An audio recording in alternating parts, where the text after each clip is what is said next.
लंका के हाल हनुमान जी जाने, लंका के हाल हनुमान जी जाने, पेड़ चढ़वा नरवा का जाने, पेड़ चढ़वा नरवा का जाने। शिव चर्चा के हाल गुरु भैया जाने, शिव चर्चा के हाल गुरु भैया जाने, दर पुरवा मरदवा का जाने, दर पियवा मरदवा का जाने।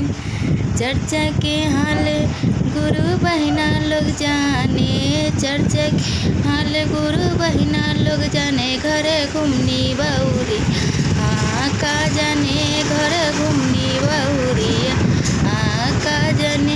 लंका के हाल हनुमान जी जनिए, लंका के हाल हनुमान जी जनिहन, पेड़ चढ़वा नरवा।